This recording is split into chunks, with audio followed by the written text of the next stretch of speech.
우리에게 주실 말씀은 히브리서 11장입니다. 히브리서 11장 4절에서 7절입니다. 신약 365쪽.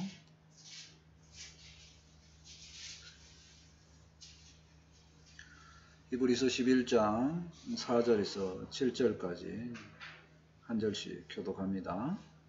믿음으로 아벨은 가인보다 더 나은 제사를 하나님께 드림으로 의로운 자라 하시는 증거를 얻었으니 하나님이 그 예물에 대하여 증언하심이라. 그가 죽었으나 그 믿음으로써 지금도 말하느니라. 믿음으로 에녹은 죽음을 보지 않고 면했으니 하나님이 그를 보시고 다시 보지 않으셨느니라. 그는 우겨지기 전에 하나님을 기쁘시게 하는 자라는 증거를 받았느니라. 믿음이 없이는 하나님을 기쁘시게 하지 못하나니 하나님께 나아가는 자는 반드시 그가 계신 것과 또한 그가 자기를 찾는 자들에게 상 주시는 이심을 믿어야 할지니라. 믿음으로 노아는 아직 보지 않는 일에 경고하심을 받아 경외함으로 방주를 준비하여 그 집을 구원하였으니 이로 말미암아 세상을 정죄하고 믿음을 따르는 의의 상속자가 되었느니라. 아멘. 오늘 말씀은 믿음으로 이렇게 잡아보았습니다. 믿음으로 사는 삶들을 살펴보고자 합니다. 어제가 입춘이었습니다. 봄을 알리는 시기예요. 따뜻함과 새로움의 시작인데 시작은 늘 이렇게 설레고 뭔가 마음에 풍요함이 이렇게 느껴집니다. 성경도 이제 창세기를 쭉 읽어가면서 창세기 앞에 부분을 읽을 때 시작 부분이니까 좀 관심을 갖고 읽기 시작을 합니다. 그 중에 오늘은 이제 그 창세기 인류 역사를 시작하는 인류의 조상들의 삶, 그 중에서 이제 믿음으로 살았던 인물들에 대해서 이렇게 이야기합니다. 어떤 믿음이었는지 한번 생각해 보고요. 또 잘 살펴서 믿음으로 사는 그런 삶에 도움이 되었으면 좋겠습니다. 아멘. 첫 번째로 아벨을 살펴보고자 합니다. 4절 말씀을 보실까요? 믿음으로 아벨은 가인보다 더 나은 제사를 하나님께 드림으로 의로운 자라 하시는 증거를 얻었으니 하나님이 그 예물에 대하여 증언하심이라. 그가 죽었으나 그 믿음으로써 지금도 말하느니라. 그러니까 아벨은 믿음으로 제사를 드렸고 하나님께서 의로운 자라 이렇게 인정해 주셨다 하는 그런 내용입니다.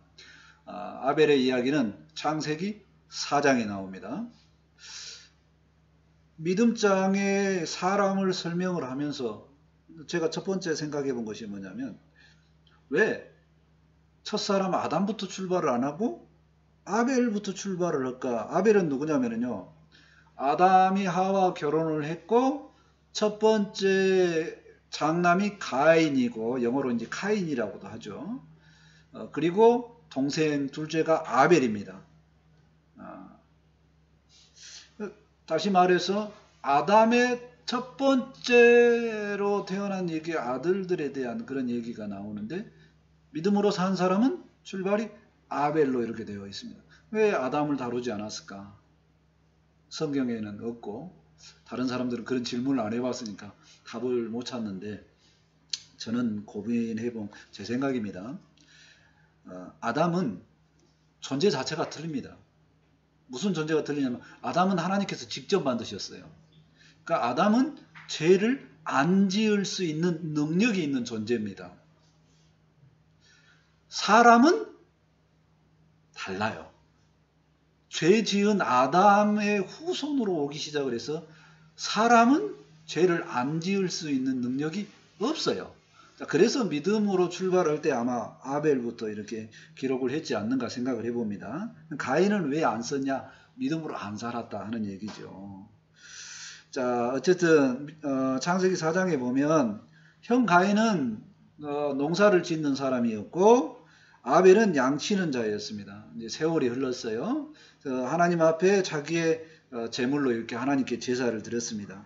그래서 가인은 땅의 소산으로 제사를 드렸고 아벨은 양의 첫 새끼와 기름으로 이를 제사를 드렸습니다. 자, 이때 하나님은 형 가인과 그의 예물을 받지 않으시고 아벨과 그 제물을 받으셨습니다. 왜 그랬을까요? 모릅니다. 히브리서 저자는 뭐라고 말을 하냐면 이 부분에 대해서 아벨은 믿음으로 제사를 드렸기 때문이다고 이렇게 이야기를 합니다. 창세기를 자세히 살펴본 제가 고민이 되었습니다. 지금 고민이 되는 게 아니라 처음에 이제 막 이제 예수님을 알고 이제 성경을 보면서 성경의 말씀에 기초해서 사는 삶이 얼마나 중요하냐 이렇게 많은 사람들이 이야기하니까 교회 다니는 사람으로서 믿음의 사람으로서 성경을 살펴보고자 이렇게 하는데 이런 부분이 가장 대표적입니다. 성경은 너무나 많은 사람을 기록이 되어 있기 때문에 동시에 뭐냐면 설명이 너무 부족한 것 같습니다. 성경의 말씀에 따라서 살고 싶은데 설명이 부족하니까 판단을 못하겠다는 겁니다. 이 부분도 똑같아요. 아벨의 제사는 받으셨고 그러면 아벨의 제사를 받으셨는데 왜 받으셨나를 기록할 때 믿음으로 드렸다가 창세기 4장에 나오는 게 아니라 쭉 넘어가서 히브리서에 나와. 그러니까 이게 답답하죠. 자, 그럼 반대로요. 아벨 정도는 아니더라도 최소한 가인처럼 하지 말자 이런 마음이 들어서 가인의 제사는 왜 안 받으셨냐라고 살펴보면 없습니다. 제가 나름대로 성경에 대해서 이렇게 약간 이렇게 중간중간에 힘들어하고 절망에 빠지는 부분입니다. 하나님께서 받고 안 받으실 그 이유를 잘 설명해 주셨으면 내가 그대로 해볼 텐데 없다는 겁니다. 주변에 많은 교인들한테 교인들은 그러죠. 인생의 답은 다 성경에 있어. 성경이 있다고 하니까 성경 얼마나 중요한가. 그럼 아무리 살펴봐도 답이 없어요. 그래서 계속 질문을 하죠. 마음의 질문도 하고 고민도 해보고 책도 살펴보고 좀 성장하면서 목사님께 질문도 하고 여러 가지 선생님들한테 질문도 합니다. 다 나름대로 찾아볼 만큼 다 찾아보는데 마음에 시원함이 없습니다. 많은 고민만 되죠. 아마 많은 사람들이 성경을 볼 때 이런 고민을 동일하게 했을 겁니다. 근데 신학을 공부하면서 정답을 딱 찾았어요. 그 정답이 뭐냐? 성경에 써져 있지 않는 것은 중요하지 않다는 겁니다. 글이 안 써졌으면 안 중요한 행간이 없는 거 아닌가요? 그렇게 하지 말고 더 중요한 것을 보라는 얘기입니다. 성경을 읽은 가장 중요한 핵심 요인이 뭐냐면 써진 내용만 보더라도 충분하다는 얘기입니다. 신학자들이 이 부분을 뭐라고 하냐면 성경이 가라는 데까지만 가라 이렇게 표현을 합니다. 본문으로 돌아와서요. 가인에게 집중하지 말자는 얘기.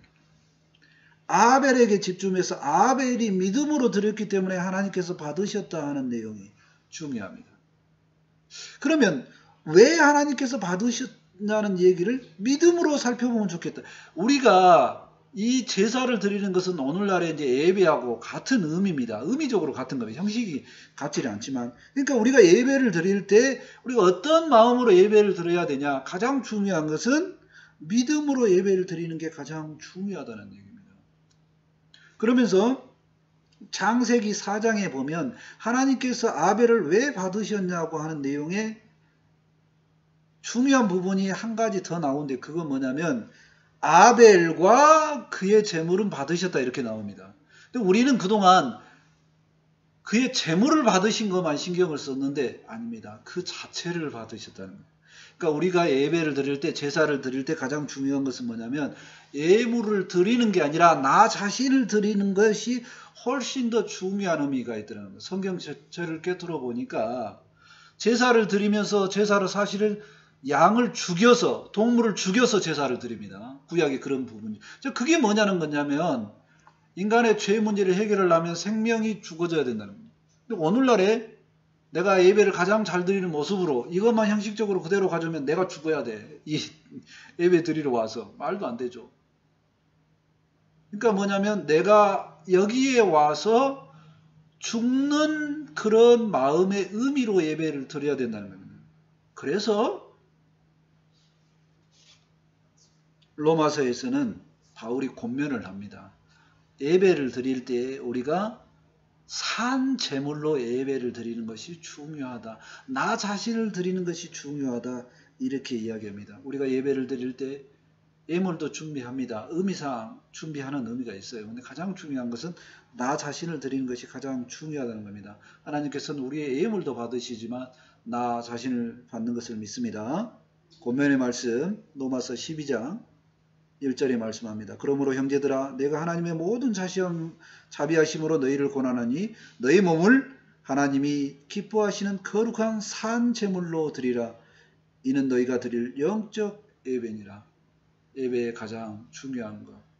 아벨을 통해서 배울 점은 나 자신을 평상시에 드리는 생활로서 예물을 드리는 산 제물로 드리는 예물이었음을 생각을 해봅니다. 아멘. 두 번째, 에녹을 살펴보고자 합니다. 5절 말씀을 보실까요? 믿음으로 에녹은 죽음을 보지 않고 옮겨졌으니 하나님이 그를 옮기심으로 다시 보지 아니하셨느니라. 그는 옮겨지기 전에 하나님을 기쁘시게 하는 자라 하는 증거를 받았느니라. 에녹은 죽음을 안 보고 하나님 나라로 이렇게 하늘로 바로 이동했다는 거죠. 그 이유가 뭐냐면 하나님을 기쁘시게 하는 자라, 이러한 내용입니다. 이게 증거였다는 거죠. 에녹은 창세기 5장 18절에서 24절까지 나옵니다.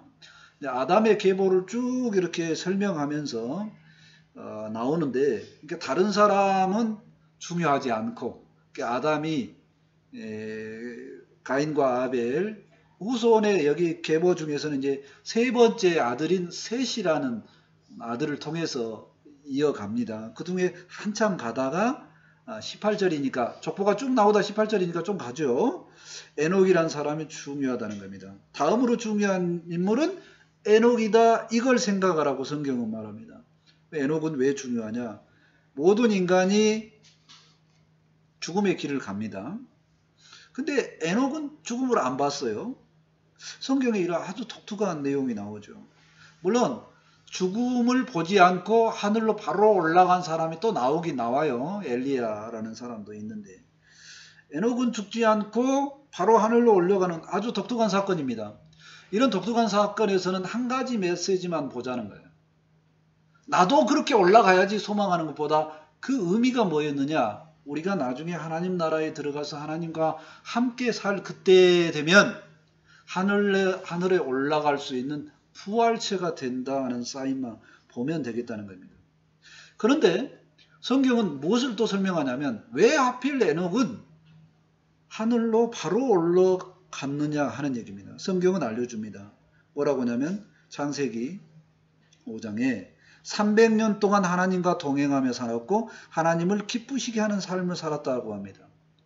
하나님과 동행하는 삶을 살았다는 거예요. 300년 동안.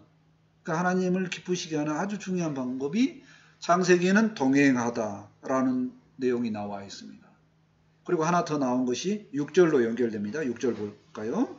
믿음이 없이는 하나님을 기쁘시게 하지 못하나니 하나님께 나아가는 자는 반드시 그가 계신 것과 또한 그가 자기를 찾는 자들에게 상 주시는 이심을 믿어야 할지니라. 하나님을 기쁘시게 하는 두 번째가 믿음이 있어야 된다는 내용이죠. 믿음은 무엇을 믿어야 하느냐? 방향성입니다. 믿음의 방향성. 첫 번째는 하나님이 계신 것. 두 번째는 하나님을 찾는 자들에게 상 주시는 분. 첫 번째는 하나님의 존재를 인정하는 거죠. 두 번째는 뭐냐면 하나님을 찾아 기도하면 하나님께서 주신다는 겁니다. 기도하면 들어주신다는 믿음으로 살아야 된다는 얘기죠. 믿음에 대한 이야기가 나왔으니까 좀 다루고 싶은 내용이 뭐냐면 우리는 믿음을 능력으로 보는 경향이 있습니다. 저 사람 어떤 사람이야 라고 이야기하면 교회에서 좀 연륜이 있고 하는 사람들이 저 사람 정말 믿음 있는 사람이야 뭐 이렇게 이야기를 합니다. 그러면서 뭐라고 그러냐, 믿음 있는 사람이니까 교회 일 맡기면 되겠네 라고 이렇게 이야기를 합니다. 믿음이 능력으로 이렇게 연결될 때가 많다는 겁니다. 근데 믿음은 능력이 있다 하고 연결하면 안 되고 하나님께서 상 베푸심을 믿는 것이라는 겁니다. 믿음은 능력이 아니고 하나님 자체를 인정하는 거고 하나님을 의지하는 겁니다. 이게 왜 능력이 되겠냐 하는 겁니다. 그래서 지금은 그 말을 좀 덜 하지만 목사의 이미지가 사회적으로 많이 떨어져 있지만 한때는 그러니까 한 90년대 뭐 2000년대 전에 영빨이 있는 목사님 이런 표현 많이 썼다는 거예요. 기도빨이 있어. 저 목사님께 기도만 한번 받으면 바로 막 소망하던 일이 막 이루어진다. 그때는 실제적으로 많이 이루어지기도 했어요. 왜 그러냐면 하나님께서 이 나라에 특별하게 그 의뢰를 주시는 때라고 해석을 해볼 수도 있습니다.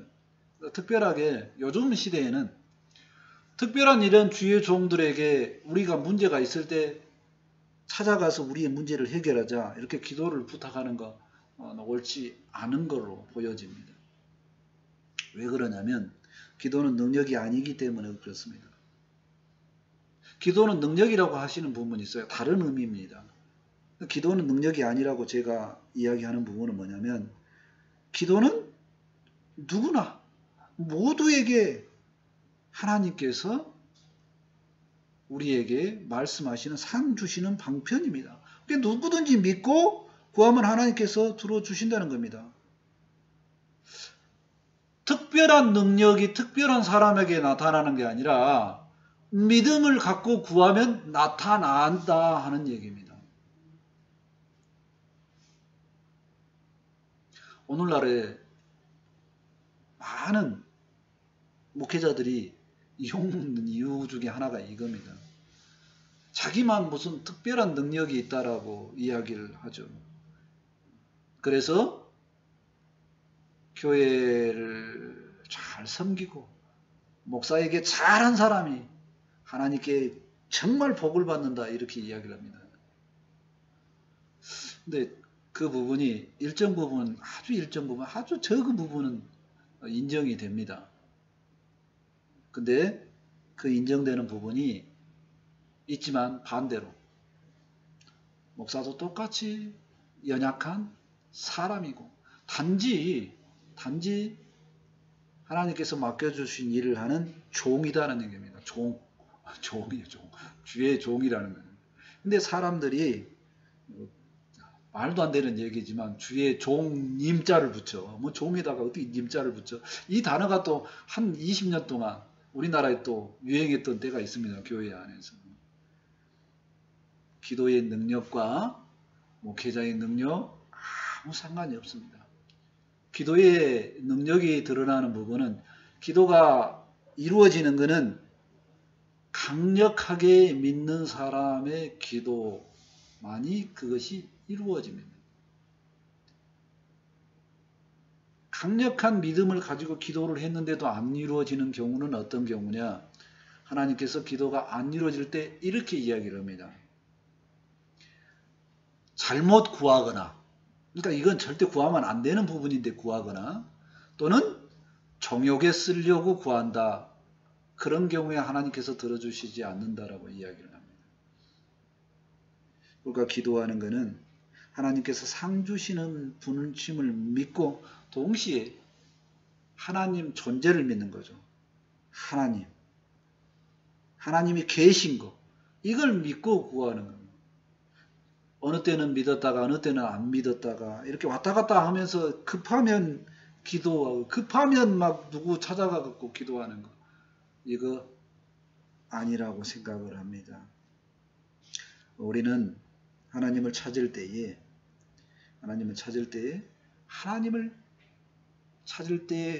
내 기도를 주십시오라고 찾는 게 아니라 우리가 하나님을 찾는 거는 하나님이 우리의 창조주시고 우리의 생명의 주관자이기 때문에 그와 함께하는 우리 아버지가 되시는 그 은혜를 감사함으로 자주 찾아야 함을 깨닫습니다. 실제적으로 또 힘들고 어려울 때도 찾는 것은 맞습니다. 이사야 55장 6절에 말씀합니다. 너희는 여호와를 만날 만한 때에 찾으라. 가까이 계실 때 그를 부르라. 대부분 믿음의 바른 모습들은 뭐냐면 하나님을 찾아서 기도가 이루어지면 내가 기도를 해서 이것을 성취했다라고 이야기를 하지 않고 대부분 이렇게 고민합니다. 고백을 합니다. 뭐라고 고백하냐면 내가 하나님을 만났다라고 고백을 합니다. 기도를 들어주신 그 하나님을 찾는 것, 그 하나님을 만나는 것으로 기도에 들어주심으로 종결이 됩니다. 그래서 우리가 기도하는 것은 하나님을 찾는 겁니다.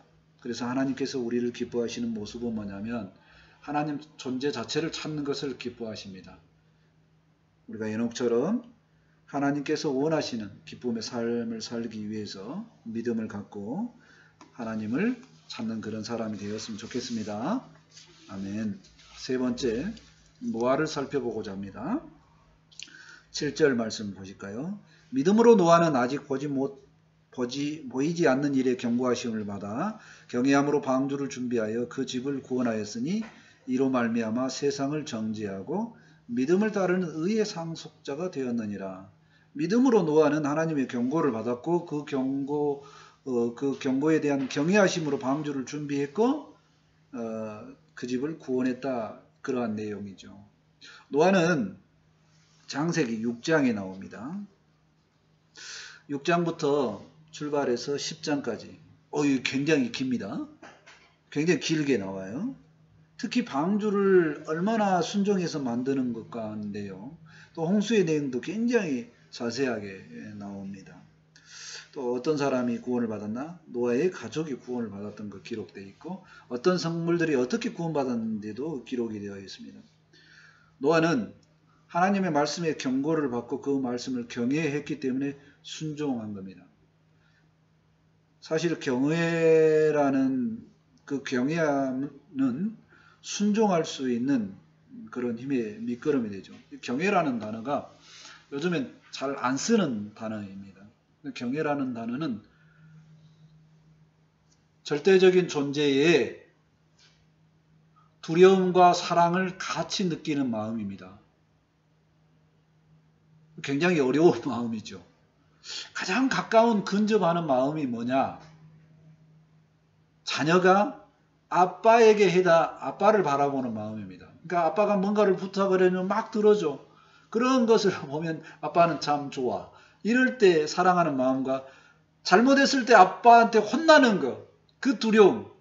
근데 아버지를 생각하면 이 두 개의 마음이 하나만 있지 않습니다. 항상 두 개가 같이 있어요.